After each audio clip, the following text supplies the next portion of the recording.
तो मैं आप सबका शुक्रिया अदा करना चाहती हूँ और आज मेरी ड्यूटी लगाई थी। पहले मैं शुक्रिया अदा करना चाहती हूँ सब इस मुशायरे की सदारत कर रहे मोहम्मद अली भाई, अमजद अली भाई, शब्दर भाई, बाबर अली भाई और जितनी भी बड़ी हस्तियां दूर से पास से हमारे बीच में आई हैं। मैं कैराना झंझाना वालों की तरफ से आप सबका खैर मकदम करती हूँ, आपका शुक्रिया अदा करती हूँ कि आप लोग आए साल की तरह फिर से हमारे बीच में आए। इतनी अच्छी महफिल रही, आप सभी का दिल की गहराई से बहुत बहुत शुक्रिया। मैं सभी मीडिया वालों का भी धन्यवाद देना चाहती हूँ और हमारे प्रशासन का भी कि आपने ये जो रिवाज है झुंझाने का, इसको जिंदा रखने में आप सबने कंधे से कंधा मिलाकर हमारे भाइयों के साथ मेहनत करी, तो आप सभी का शुक्रिया अदा।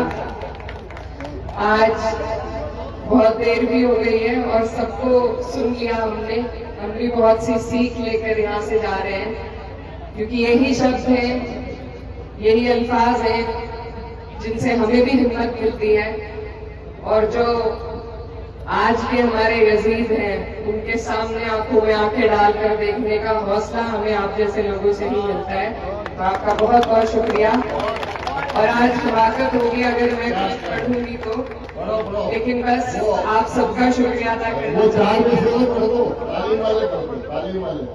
और मैं शब्दर भाई को भी कहना चाहती हूँ कि हम मेजबान हैं, ये मेरा घर है, मेरा फर्ज था इसलिए रात तक बैठे और जब भी आपका हुक्म होगा इंशाल्लाह इसी तरीके से आपके बीच में रहने का काम होगा। मैंने कई मुशायरों में शिरकत करी, लेकिन पूरा अगर कोई मुशायरा सुना है तो सिर्फ झंझाना में ही सुना है।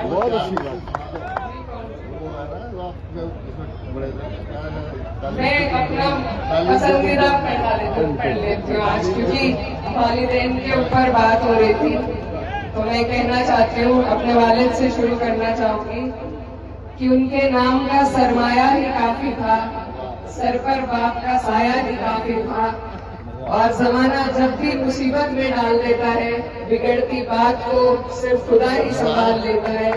ये मेरी माँ की दुआओं का असर है, शायद मैं डूबता हूँ तो दरिया उछाल देता है। रियासत सत्ता की तरफ से हमारे एक शेर पढ़ना चाहूंगी, इंशाल्लाह मौका मिलेगा, आप दुआएं करिएगा तो पार्लियामेंट में पढ़ेंगे।